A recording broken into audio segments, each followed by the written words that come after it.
Good evening, everybody. Good evening, sir. Good Good evening.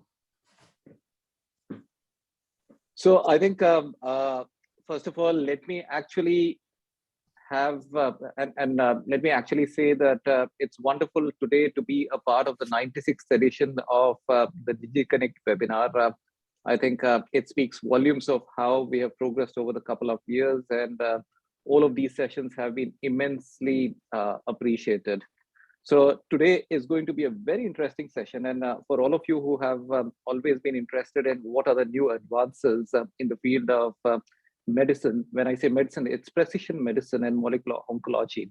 I think we are going to have a good amount of insights of what's happening, what's coming up, and who can be a better person than our own Dr. Puneet Chandna to actually share more insights on the subject.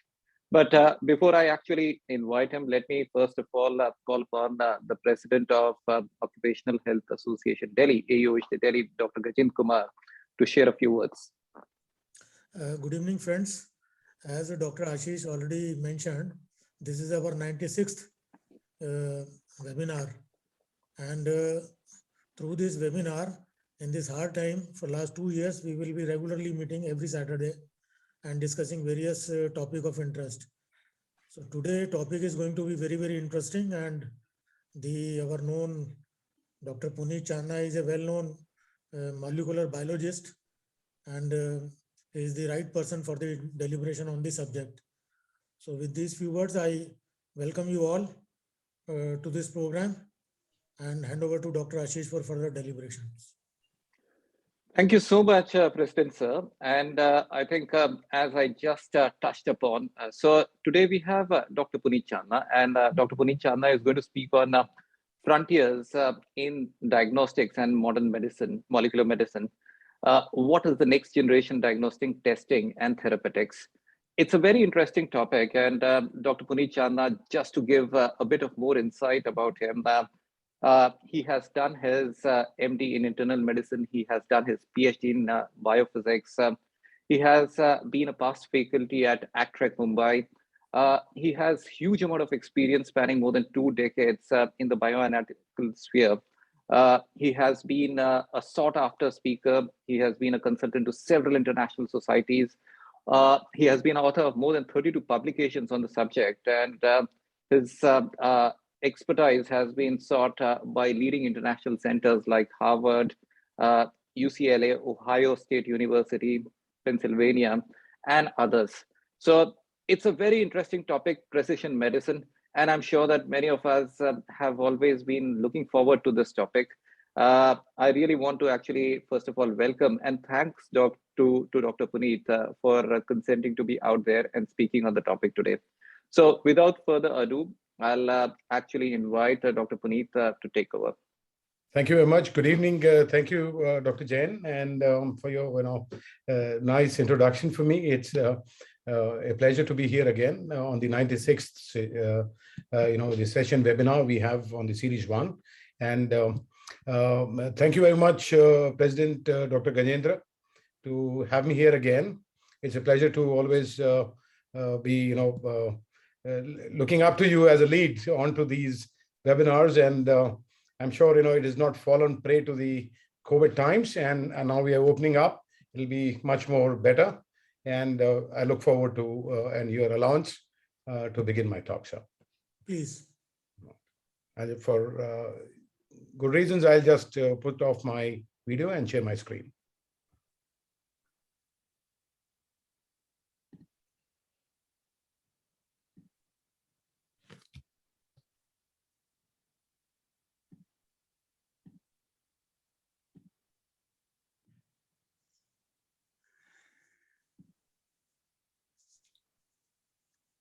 Can you see my screen, sir? Yes, please. All right, great. Today's topic as on the Enoch talk, which is series 196. And allow me to bring up the disclaimer as usual. The data we have captured, and it may have some sensitive information. So its discretion is and selectivity, and I would say discretion is always required. So allow me to go forward, and I promise you a good presentation from here. The lineup or the agenda I have here is on the molecules of life. It's just one slide on the basics. It helps me build. I'm sure everyone knows about me. And then about the topic, it helps me build with a small amount of basics, because that's what is important when it comes to molecular medicine and therapeutics. I'll be linking chemistries with the next-gen biomarkers, a few slides from my erstwhile presentations at the webinar series here. We'll talk about the advances in AI as well, frontier applications. And again, when I say the advances in AI, again, is to sum up and link all of the above together, rather than independence of AI in the futuristic medicine endeavors we'll have and the road ahead. So allow me to begin with the kind of central dogma for the cell structures we have. A cell is, you can look upon as a cell as a work from home office.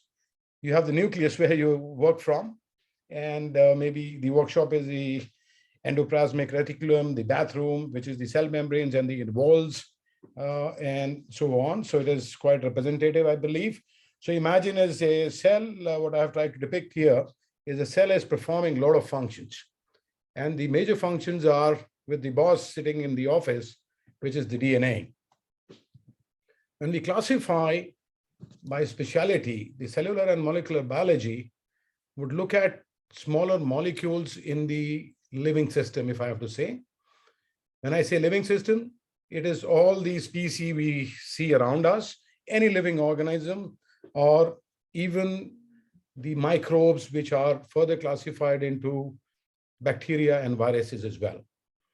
All have the building blocks that they have cells. Inside the cell, we have a nucleus. Inside the nucleus, we have chromosomes. And on chromosomes is wound a double helical structure called as DNA, which has got small reed segments called as the genes. So moving forward, I'm not going into detail what it consists of, but then it's very important in the integrative medicine. What I'm going to talk about and my expertise is that we look at not only treating the symptoms, we go into the source of the ailment, so to say, and also plan to do that across markers. The techniques in diagnostics are available, which are available to us, and all the way through the life cycle of the disease. That is from where it starts and how it ends.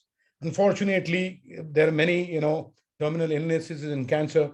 So I would not use that word to the end of the life, but then it's through the life cycle of the disease. Going forward, we look at biomarkers, apart from, which is bio is just the body as we know, and the markers are something which we can analyze. So we all know about biomarkers when it comes to, the tumors or the cancers per se. We have various cancers in various organs of the body, and these correspond and help us, deliver certain biological fluids or certain biochemical parameters, which we can analyze, so as to look at the blood chemistries and confirm the diagnosis of cancer. So when I talk about the blood biomarkers, it's always read clinically together with imaging studies like the X-rays, CT scans, MRIs, the biopsies, which are a very important confirmatory step here. And then nowadays we are trying to use certain AI. I'll introduce the artificial intelligence or the data-based algorithms, or so to say, the calculators, which are now available online, some of them free of cost, to in fact give us, a score-based reading, incorporating all the diagnostic parameters we have from low to undetermined in case, the software is not able to call it, and high in terms of, likelihood that a person may have a disease or, let's say, cancer. So when we are talking about molecules of life, we talk about genes, we talk about methylation, which is epigenomics, which is a new field that's coming up, transcriptomes, and proteomes. So when we call omes, it's like a study which is collective, like genetics is few genes or one gene, and genome is the whole genetic data we may have across that particular species. Like for the whole genome of human would have all the chromosomes read in terms of its DNA sequence. Epigenome is the epigenetic profile, which is the methylation, a part of the part which is before the genes. So if I have to talk about, is gets methylated and controls the expression of the genes. Transcriptomes is essentially the area we'll come to know is concerning RNAs and proteins. Of course, we all know is the study is called proteomics. Biomarkers, when we say, we must have heard about mutations in the last 2 years several times. This mutation, that mutation, hundreds and thousands of mutations. In fact, there are hundreds and thousands of mutations, across the human genome as well. But then the mutations are something, it's not only a base that changes or a part of the sequence or a unit of sequence that the DNA is producing changes, but it can be in combination, couple of them, repetitions, and so on, and sometimes called as nonsensical or idiotic mutations as well. But how do they exist is because of the makeup. When I say the genotype would mean inherited components we have from our parents. The behavior is what we are doing, and with our body, what kind of food we eat, you won't believe me, can change the DNA sequences as well. The chances, like during the early development of life, the chance could be that there are million steps that happen when the cells divide, and by chance one may go haywire, and you may have a mutation. The environment is nothing but pollution and the water and the air we breathe in daily lives, so that it causes mutations as well. Let's understand what the microbes have. We have microbes in terms of bacteria and viruses, like I told you. So bacteria are different types, and then I don't want to go into, and it's a scary slide. So you'll imagine how difficult is virology in terms of people who are delivering all that data to you for all those coronavirus things. So when we talk about viruses, we have DNA viruses, we have RNA viruses, and we have prions and viroids, which are another different segments. But to talk about RNA viruses, coronavirus we know is an RNA virus. I'll go further from here. We have testing. Everyone knows about the PCRs, RT-PCRs, the CT scans, or the chest X-rays, or the amplification steps and so on in the RT-PCR, the rapid serological testing, which is nothing but the rapid test kits we have, the quick fluid testing kits, which different kinds of fluids are used from the body to do these tests.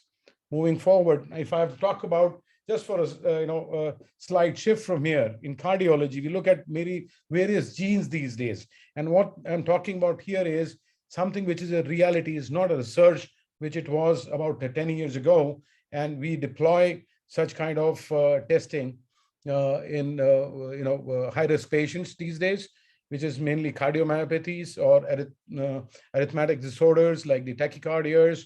And I'm sure everyone knows that every child is born with a hole in the heart, which is closed, upon delivery of the child. But then some have, atrophies or, defects, which are maybe genetic during the embryonic development. And we look at those, and, we can find out, specific disorders which are familially listed here. I'll not go into detail of each one of them. Allow me to move forward.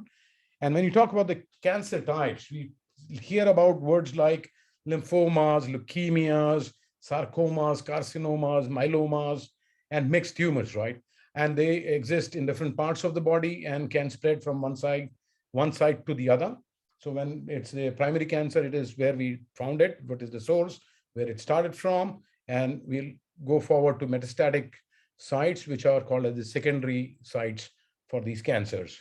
So carcinomas are essentially the solid tumors, something which is like a collection of cells and forms a tumor.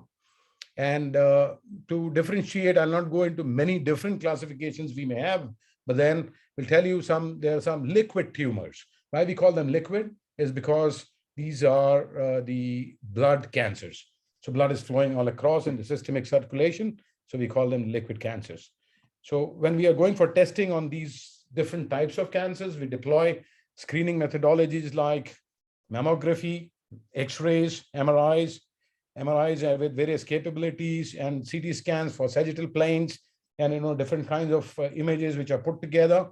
And nowadays we look at the blood markers, then we look at the discretion of an experienced clinician or an oncologist who could not be replaced by the capabilities which are enhancing every day for this imaging and the blood chemistries which we get. And of course, backed up by the DNA testing, if we call cancer as a molecular disease, followed by nutrition, which is getting more important. So even on the molecular end, you can see the wheel there. So we have a lot of things which play together in terms of the best available research evidence or the evidence that is based on the clinical trials and can help our patients as well. We'll see in the forthcoming slides that how we can look at it. This is on the spoke kind of wheel you can see without the circumference here is the various genes and the pathways and how they are connected together. So we have basic sciences, we have clinical reasoning, imaging, diagnostics, genetics, and even the surveillance that is put together to find the right kind of a match or the therapy across the various options of surgery, radiation therapy, maybe immunotherapy, and chemotherapy is what people may have to choose from. When I talk about the pathways in cancer, are even more difficult to understand, which are across the heterogeneity of cancer types, and the frequencies of these mutations vary across populations. So data which is population specific needs to be known and has to be deployed.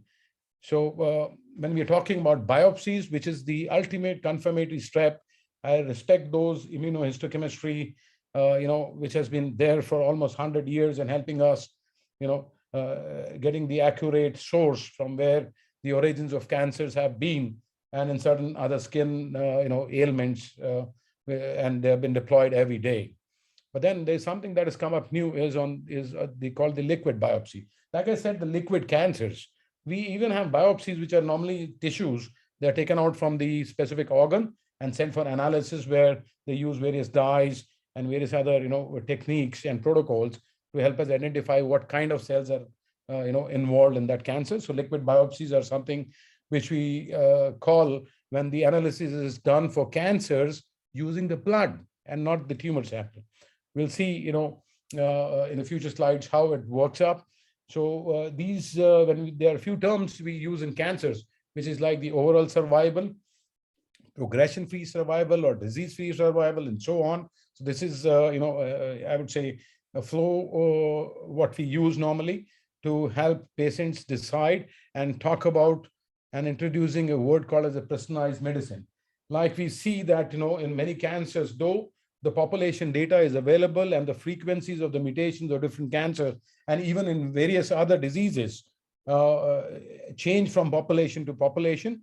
But then we also see that the personalized medicine is that, imagine is a chemotherapy which may work for an X cancer patient may not work for the same cancer in a Y patient. So that is what we want to look and see. And if it is a recurrence or a metastasis, we want to pick it up early. A lot of people want to do risk assessment, diagnosis, prognosis, the kind of life, the overall life, the treatment response, and so on. So we have many questions to answer when a patient comes in and talks to us about the precision oncology parameters. What we have for them is, like, this is a real-time example I've taken from a gallbladder biopsies, where we ran a precision oncology or a precision functional medicine protocol, which runs across thousands of genes and even hundreds and thousands of mutations across the gene types involved in that particular kind of cancer. So we tell them, like, you can see here, like this patient, we had 3 actionable markers that is 3 medicines that are going to work on the mutations. So in fact, all the drugs are designed, which are essentially proteins, but these proteins are built by the DNA sequences. So I'll talk to you about the central dogma as well. DNA gives out information as mRNA, and mRNA makes proteins.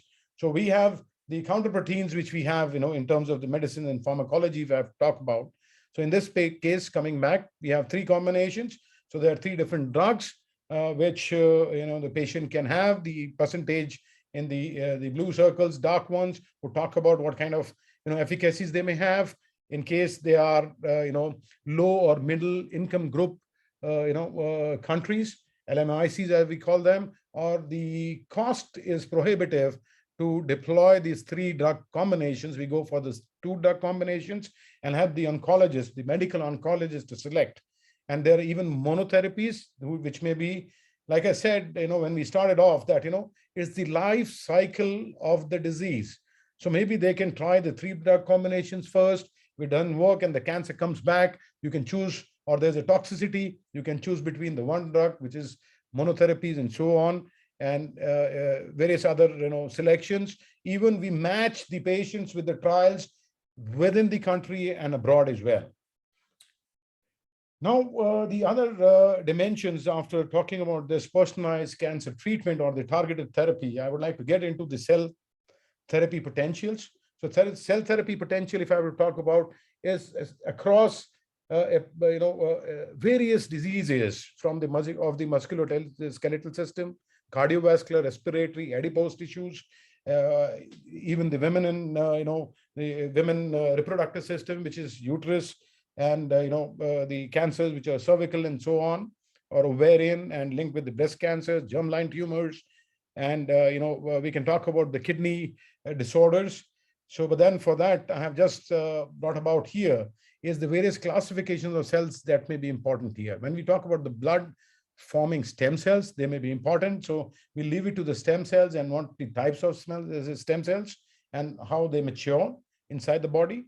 And the immune system cells, which are monocytes, macrophages, and they further, important ones would be dendritic cells, neutrophils, and so on. And of course, not to forget the T cell and the B cells, because most of the liquid cancers, we look at the T and the B cells, and certain, frontier applications are based on these. When we talk about the gene therapy, there are 2 ways. We actually, let's take it simple, and like a layman person, is that we take the genes and we would like to deliver it inside the body. The genes which are modified or restructured, genetically engineered with the potential to cure the disease,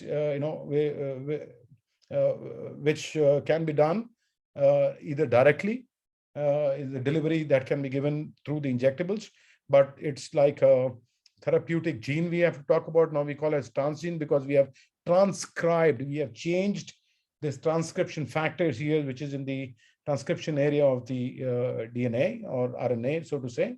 And then, delivery mechanism is like, we can always get it onto, a carrier called as a plasmid or a virus and inject it in. Its principle of, the current mRNA vaccines would be slightly similar, but totally different when it comes to manufacture and deliveries. But then that's the concept of the gene therapy, for which we employ a protocol called as the cloning. Cloning means, imagine there is a necklace. There's a lady with the beads, and beads you can see in terms of the DNA, small fragments, which are, of course, stitched together. They're not separate ones, but they're linked together into the green area of the ring I have here. And the magenta looking region, which is like maybe a diamond in the necklace, would be the gene of interest, which I have artificially transfected, which I have introduced into a natural DNA, and I load it onto the viral DNA and let it go. So the DNA on what we load, as you can see now, our DNA, which is the modified one, which is in the magenta color, we load it onto the plasmid DNA, and we have a double-stranded molecules, and which is essentially DNA, and we can use them readily as gene therapy products. This is a similar presentation, and I would like to skip this slide and look at the gene therapy essentials. Essentials would be, we need a plasmid DNA. We can use the viral vectors, as I talked about. Now, this is a word I was keeping it towards the end. So viral vectors is what we have been reading severally these days. Then we have the bacterial vectors. We have human gene editing technology, which you read every day in newspapers maybe, or online journals, which is called the Casper gene editing tools. which are nothing but enzymes which can help us cut the necklace in a specific place I need to go. Going forward, you'll be surprised that there are so many gene therapy products. I could not get everyone here, but I'm missing out only a few which can be counted on the fingers of the hand. But most of them which are approved by the FDA exist. These are the cord blood cells which are looked at, trying to cure the disorders which are existing out of the donor hematopoietic progenitor cells transplantation patients who may have a secondary disease, I would say, post the transplants they have. Then there are multiple myelomas, which is essentially strikes the bones of the ribs to start with, and can be a very difficult preposition for a person who is into advanced stages. And we have now DLBCL, you can see. I'm just going random on these, not one by one, but then that is diffuse large B cell lymphomas. So if you remember, I was talking about the T cells and the B cells and the liquid cancers or the blood cancers. So we have the B cell lymphomas. So people will always ask me, see, lymphomas are nothing essentially but liquid, but then they can form a mass in the lymph nodes or something like that. They have swellings. Patients may, have a different symptoms, like it's not the blood circulating. So important thing to understand is there are certain cancers called as the lymphoblastic leukemia, which means a leukemia which is having the features of a lymphoma. So two quick things to remember was I was taught that the blood cancers would be like the milk, and over a period of time, they trying to get together and form something called as lymphoma, which is like a butter, right? So on the right, I have one under the CAR T cell therapy under the FDA logo, which stands tall today. And the CAR T cell therapies are the new ones which have come in for last, I think, 2 or 3 years now. And we saw less movement in this area for because of the COVID. But I'm sure it's picking up now again. So in a CAR T cell, so the T cell therapies, if we have to talk about, so we can, in fact, on the left, you can see the site A. This is designed from a slide which we are trying to run at a premier hospital in India. So we are trying to have the cells drawn out from a patient, from the peripheral blood, and we are trying to, grow the cells and, store them in a specific, for 14 days, we grow them. And introduce a viral component, which is the gene therapy component, and we check on the flow cytometry is how many number of cells we have, and transport it to the other side B, where an infusion and monitoring can be done. This, by chance, is one of the costliest drugs for a single dose therapy, can go up to $500,000. Trust me for that number. So we are trying to establish it in India. And we're happy to say, while we are talking to you, we have gone down as low as 30 lakhs of rupees. And I'm sure it'll go further, 5 steps down. Something which we don't talk about these days is I would love to have those BMT, colleagues of mine who have been doing this kind of a job for years together, almost a decade, I would say. So bone marrow transplants are usually done for cancer patients, leukemia patients, blood cancer patients, especially the children. And you'll see the conditions which are different kinds of cancers we're talking about. So it's like usually the childhood leukemias. So there are a lot of BMT centers you have, but they work with the stem cells. They have the antibodies on the stem cells loaded, and then we reduce the volumes so that it becomes injectable. And it's a very promising therapy which has been happening worldwide for almost a decade now. Few centers, I would say, are good in Mumbai, who have been working with me on few patients to be supported. So allow me to say, we have to understand what a cancer is. In all my research and 20 years I have given, and looking at patients and so on in the clinics and so on, I have felt that there could be defined by 3 words, which is the cancers can proliferate, pervade, and regenerate, which means they can just have an activity within a cell, right? And an organ. And then they pervade means they try to cross the borders. Like it's the wars, which are civil wars, and now the wars over a period of time may become, the border wars. And then when the cell crosses onto the other side, it may create its own vessels, the blood vessels, which is step 2. And in number 3, you can see the epithelial cells turn into the mesenchymal cells, which essentially lose its own bondage, which is they're held tightly together to the to the walls, but then they lose their rigidity and they start flowing into the blood. And in the step 4, you can see they can go and start creating or regenerating, if I have to say, and cause metastasis or the spread of cancer on the another side. But usually it happens to the blood, and blood goes parallel with the lymphatic system. So it's through the lymph nodes. So which is why many times we actually take off the lymph nodes for patients who, when we perform the primary treatment as the surgery. The below depiction is like various steps we call about, is the cancer in situ, which is a step 1 you can see here. And when it goes invasive, it is pervasion, and metastasis is regeneration. Now, in the moving from this particular region of cancers and detections and so on, allow me to go towards the therapy. Towards the left, you can see that necklace. So imagine if it is a DNA sequence and a chain. We normally are, having drugs which are, which are targeted therapies. So we look at the DNA makeup of the tumors, and we give them drugs, which is precision oncology or called as the targeted therapy. So in future, we'll have drugs which will have multiple regions on the DNA.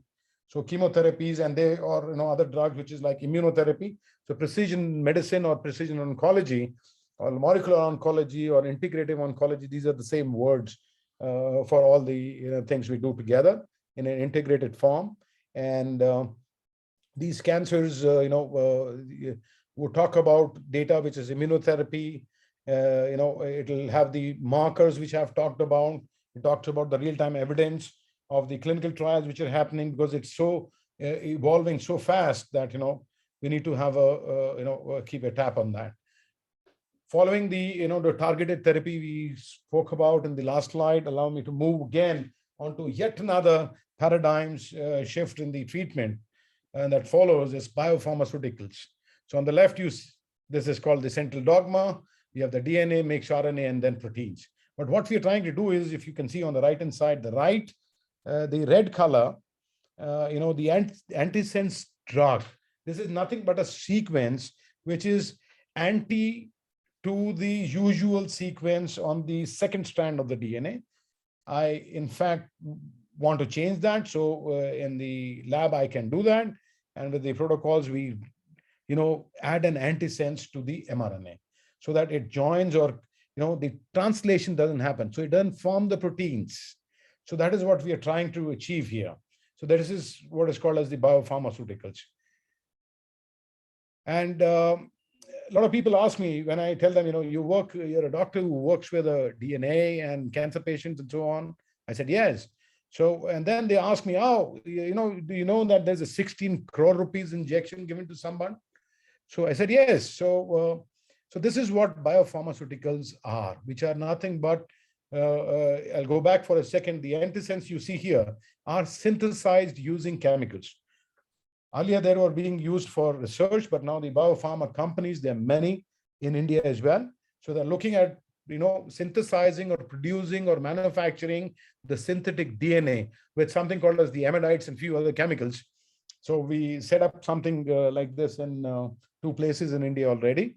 My team is working on those. So these are the drugs which are already approved as oligonucleotide drugs, which are long, molecules, or called as larger molecules, and can be biosimilars, but then the real would be oligonucleotide therapies. Oligo means it's multiple units of DNA sequence is oligo, and nucleotide is nuclear, each unit of that, ATGC.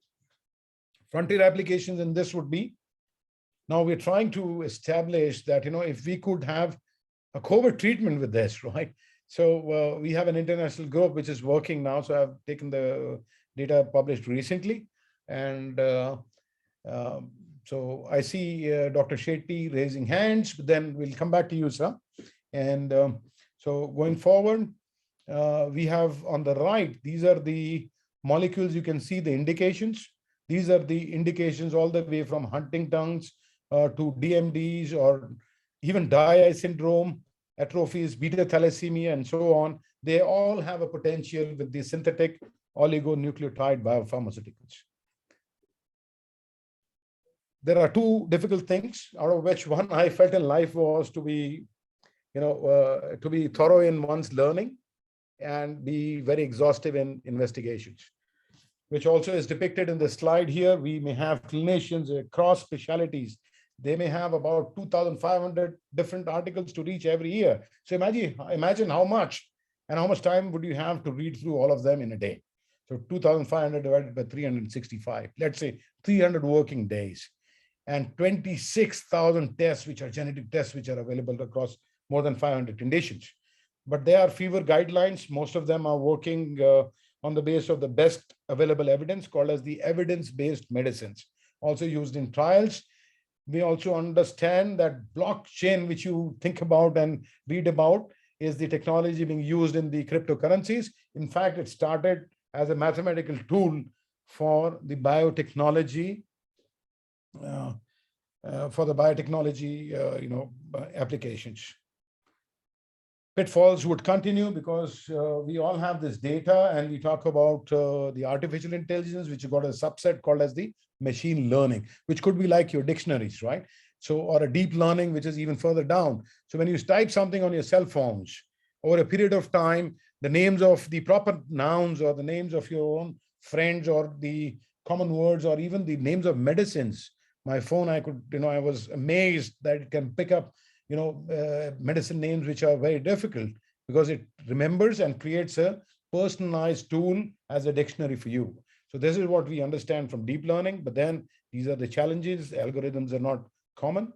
So while the colors, I would say, are changing for humans, and we have the integrative medicine, which is something like an upside down way to treat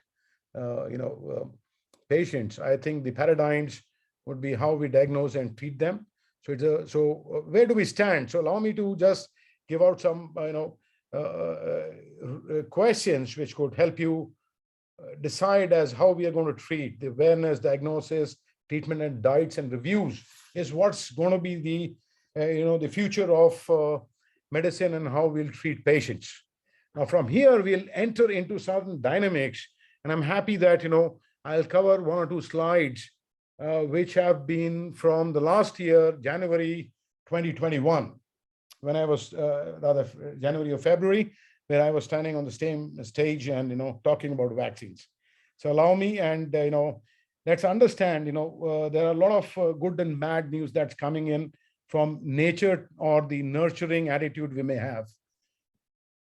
We say that maybe the killing of the mind is something, the Academy of Ideas. This is a good one I picked up from there. We have a lot of things to look at. We have Dr. Google, we have Dr. WhatsApp, and then we have a lot of data points staring back at us. And these are all situations which are creating mass psychosis today. And finally, we have no clue and get up onto the right bottom corner at, all right, I support something which is current thing going on. But then we don't look at what are the kinds of hats, what are the kind of work we are doing, and how many people are putting it together. And the free-floating anxiety is just causing aggression and frustration.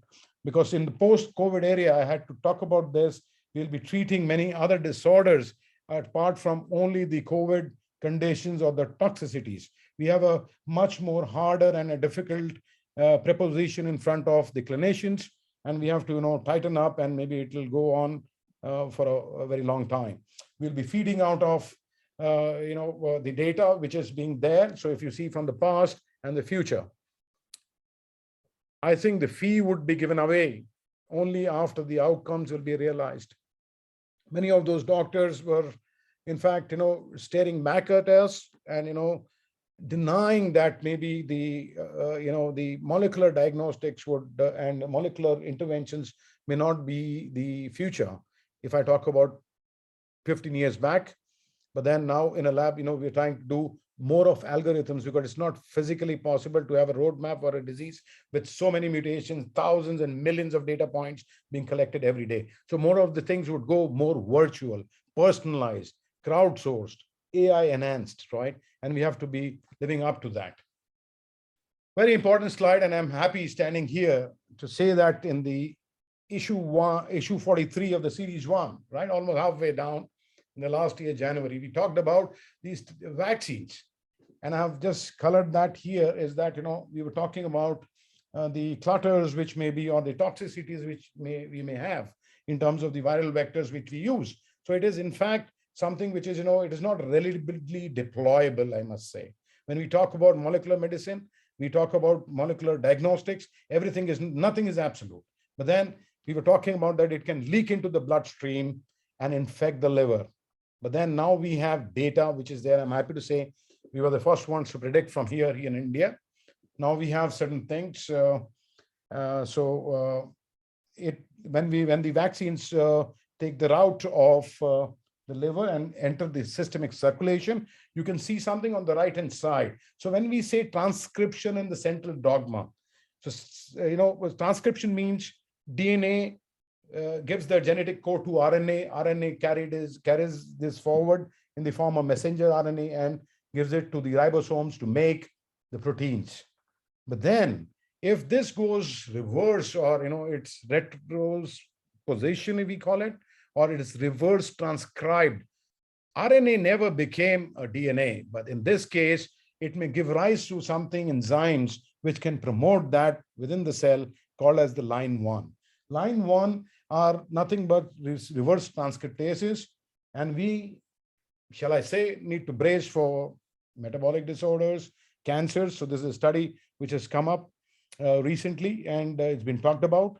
And there is some data which has been released 2 days ago by the UK government, which is not looking too good. And it talks about that is 3.2x times more that rate, which they have just revised the data and gone by. But anyways, we move forward. We'll have more changes the way we look at controlling our data. This is something filed up by the WHO recently, and it's a pandemic instrument wherein the WHO will hold more powers in future pandemics. Though they had one in 2005 as a treaty between countries, but I think the governments going forward in future pandemics, this is still being debated. They meet on the 22nd of March this year, to be precise, but then I'm sure they'll have more changes and we have to restructure ourselves in terms of data sharing and the tools to be deployed in our everyday clinical episodes.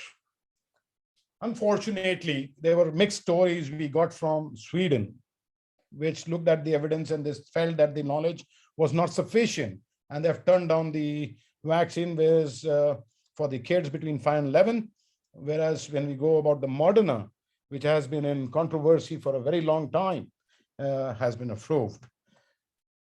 But then this is a very important slide, and you'll not like me to say that all the things we are looking at, the logos on the right hand side, are the few I have picked up around about 768 applications which have been submitted on the data.gov.in. This is Indian data I've picked up from the Indian website, which is run and controlled by National Health Authority. We will have under the Ayushman Bharat digital mission going forward, companies like Paytm, Reliance Digital, this is data there, right? I stand by each word I am trying to share with you here.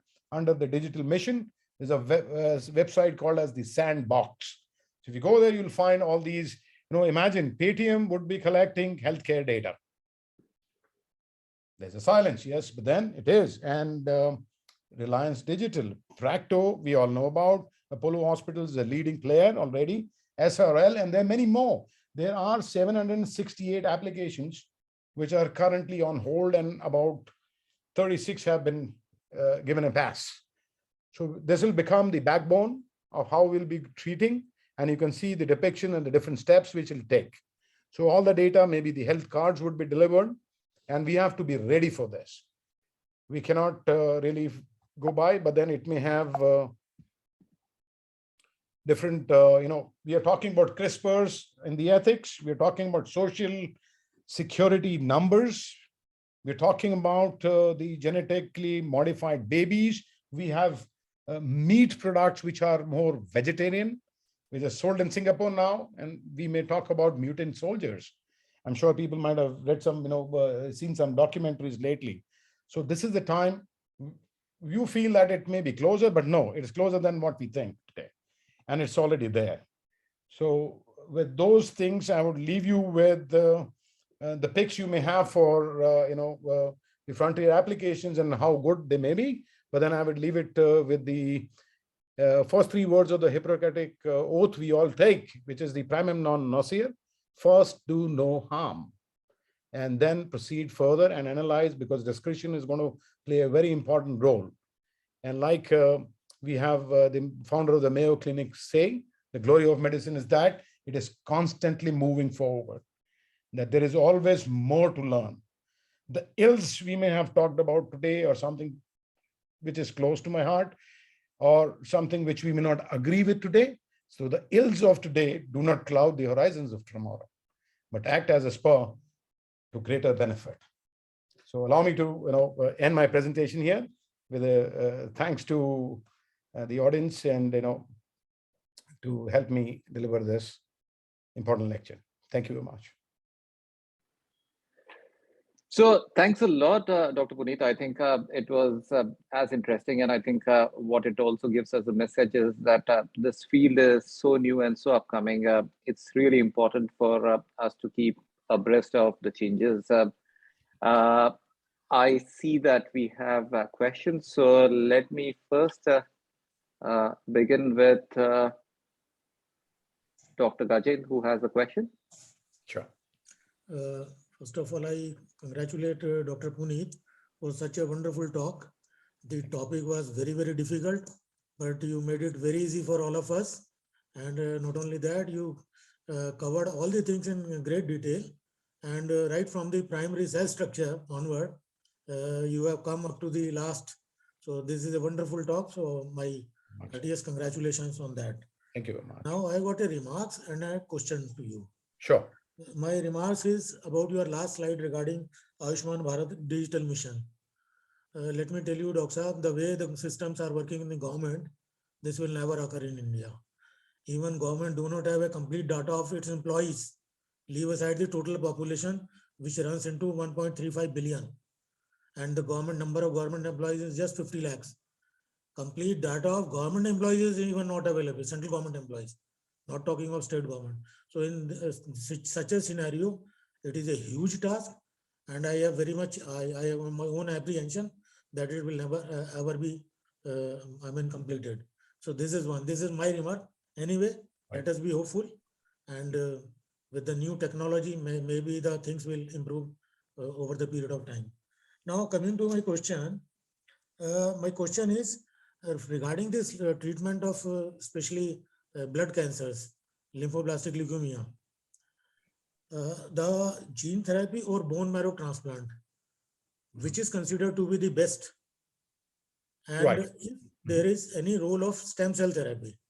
Right. I mean, you have not touched upon that stem cell therapy. Right. So essentially, let me say that, allow me to put a statement that the bone marrow transplants, in fact, are transplants done using the stem cells of the patient or a donor. But donor in this case is very limited as an efficacy in past whatever work has been done. So when we are talking about which one is better, the bone marrow transplants or it is the gene therapy. So currently, I would say the decision has, or normally in many therapeutics which are novel in terms of cancer treatments, they are exorbitant in cost. So cost is something which is a factor that rides over the benefits or the harms of the therapy, which comes secondary or tertiary. The primordial importance is or something that sits as the bastion is the healthcare system. we don't even we have come across patients who may have, a need of certain, novel therapies, but then they're already into the mainstream of the tertiary care in India. But certain government sectors, excuse me for saying that, but then they would not recognize those immunotherapies because they end up as above the assignable or approved limits for certain employees, even in places where the hierarchical, healthcare, approvals or facilities are based, like the officer levels or others. But even in places where it is not existing, like public sectors, still we find a problem. So I would say, in terms of the money or the expenditure, that is the first deterrent. And usually people go for a bone marrow transplants, which is easier and can be done. And it's, I would not say cheaper. It is relatively, affordable. Established. Yeah. And I think Affordable, it I is would say. it is And, yeah. already And then, established. and then established. And then we come to the second one, very rightly said. And the third one would be still the gene therapies are very costly. We are still gathering all the momentum and the data and the patients. In fact, we were talking about in the leukemias. So in leukemias, we have a drug called as, ocitabine, which is, in fact, a hair removal, cream which people use. But the same drug is now being used as DFMO. It's the abbreviated form, dimethylfluoroornithine. We're not able to get that. It may be, a revolutionary thing for patients with DB, with the leukemias. And but then we are not able to get it. So we are trying to go back force every day, push the system so that we can get those therapies which are working here, irrespective of the cost. And of course, they make in India and other things. I hope that works too, besides the data we collect, which is, I beg to differ that it's maybe collecting data. There might be apps on my cell phone or maybe on Zoom or anything who is collecting all the data, what we are speaking, where we are, what is the bank account money I have, how many transactions I have done, how many, what is my, so it is I think the companies who are, the private companies who have resources are being deployed in the PPP mode to collect that. So I hope it answers both of your questions. Thank you. Thank you The very second much. one was only, I believe it will be done. There's no choice. Right, sir. Thank you very much. Dr. Ashish? All right, thank you. So I think that's great insights. I had also noted that Dr. Shetty had raised his hand. Dr. Shetty, would you like to ask any questions?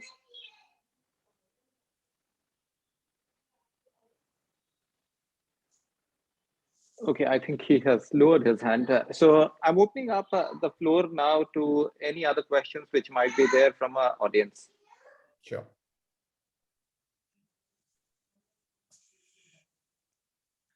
Maybe everything was alien, or it went, I did it the bad way, maybe. No, I think people are taking time to absorb. Nothing is understood. Our topic is in fact very, very difficult, but you really made it very simple. And I think everybody has understood everything. So there may not be questions. Right. Dr. Puneet, I had a question since I see no more questions. Now, I think you talked about the biotherapeutics. And when we talk about, you said that there are certain drugs and molecules which cost several crores.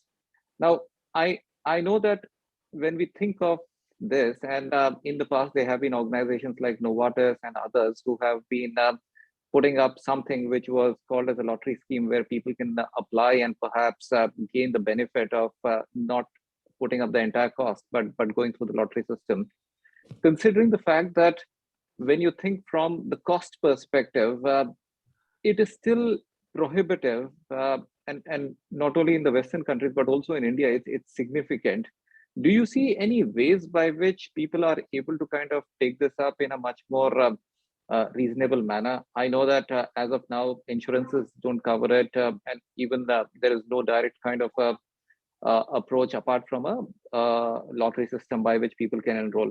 So what's the way out if we kind of think for people who are based out in India, keeping the cost in mind, but is there something which the government can be doing? Is there something which you see that perhaps institutes like Tata or a couple of institutes are doing, because there is a big population. Presently, these people would be going across to the Manipals, to the AIMS, but as of now, the treatment is not very clearly available. Yeah, a very valid question, Dr. Jain. And I would start with saying that most of our premier cancer centers, or let's say lead centers, I would not name them, but then most of them, you name them in Delhi, and starting from Delhi, or you talk about certain tertiary centers for treatments of the maladies. I'm sure everyone is getting what I'm talking about. Our lead centers are just about validating centers. They're not treatment centers. A test which may be a genetic test and may help a patient to select a chemotherapy that works, he can gain time and control the disease and live longer, if not better, without a toxicity, at least the disease-free survival or overall survival. That benefit comes to them at 20,000 to 30,000 rupees. Beyond a project which is given off or given away, funded by the government of India, and after those number of patients are tested, the entire thing dies. It's unfortunate. It dies. And nobody is offered that test after that, in spite of large machines with high throughputs we may have. I think each center would have 5 times more the number of samples throughput capability in each center that can take care of the whole country. But then we are not deploying it. Maybe like the RT-PCRs. You won't believe me that there might be about easily more than 50,000 RT-PCRs in our government setups. So can we talk about 50,000 different labs across the country to do COVID testing? But it never came up. We had only a couple of hundreds maybe, but not thousands, right? Likewise, we may have, when we talk about the therapies which are coming in, the therapies are also, people come together, centers come together, validate it, collaborate, publish, and that's about it. Because if in a government, they start giving it at one end, it becomes a precedence. Like something happens in a high court in Chennai or Madras would be a precedence of all the high courts across our country. So I think even if they want to, they would not like to set a precedence.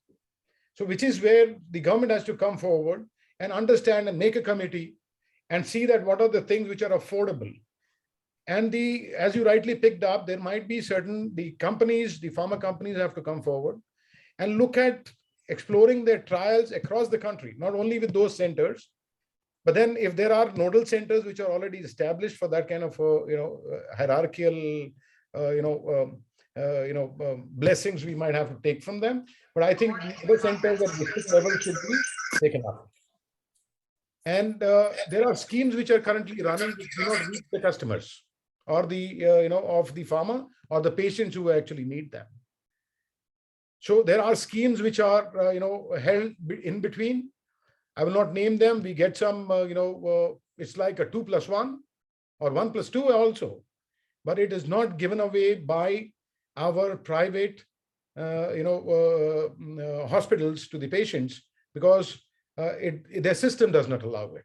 So maybe a uniform strategy as far as trials is concerned, and a uniform I would say marketing efforts are put together and they work with the committee. I think it's benefiting both of them. So that should be the way to go. Thanks. I think there is definitely an opportunity for collaboration. It needs to come all across. So it's a public-private collaboration with the government and the global bodies coming in.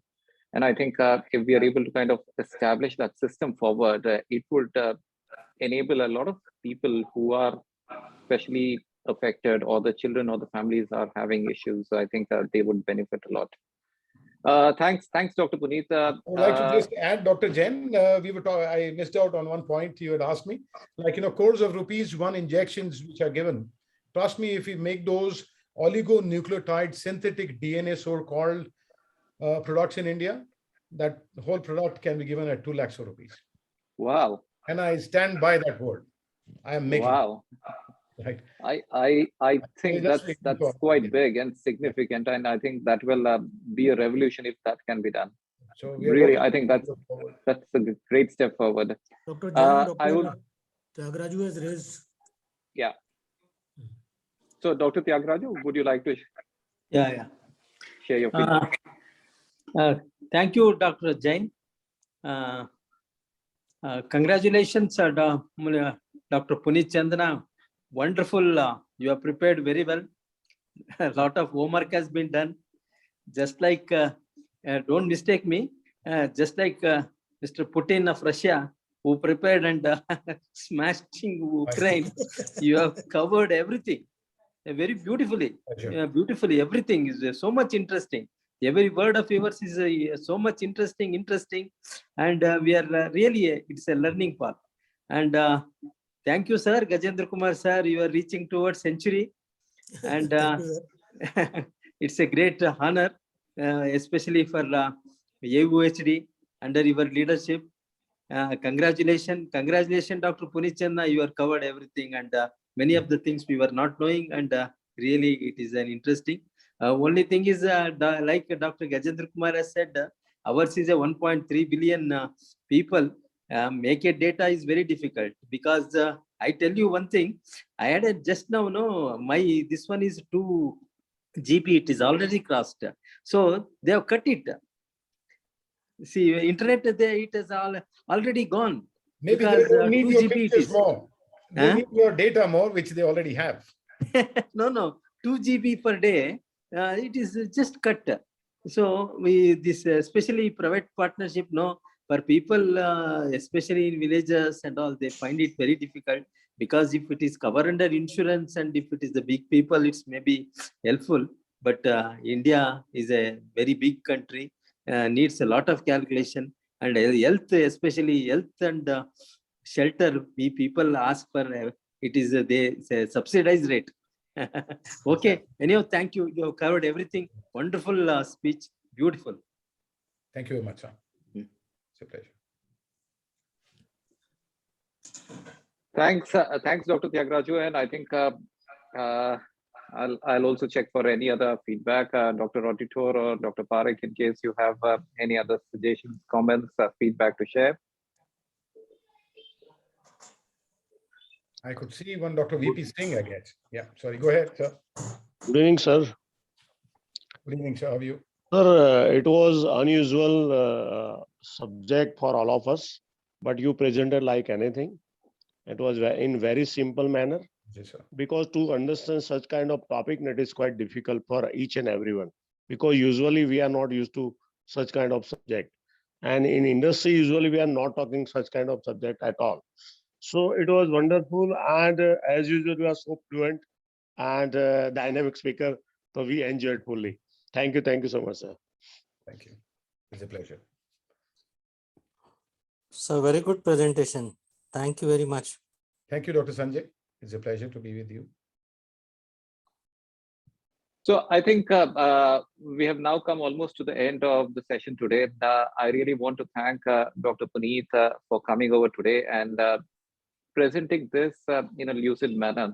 The hallmark of a great teacher is simplicity. And I think Dr. Puneet has actually proved this again today, making a subject interesting, making it really captivating, keeping the audience spellbound. That has been some of the hallmarks of Dr. Puneet, which I've also seen in the past. I continue to see the same, and thanks for actually ensuring and keeping us abreast of all of the modern advances. We would definitely be looking forward to again catch up with Dr. Puneet sometime in the future. But at the same time, I would now have all of you a wonderful evening. Wish you all the best, and have a great weekend. Thank you so much. Thank you very much. Thank you all. Thank you. Thanks for coming here.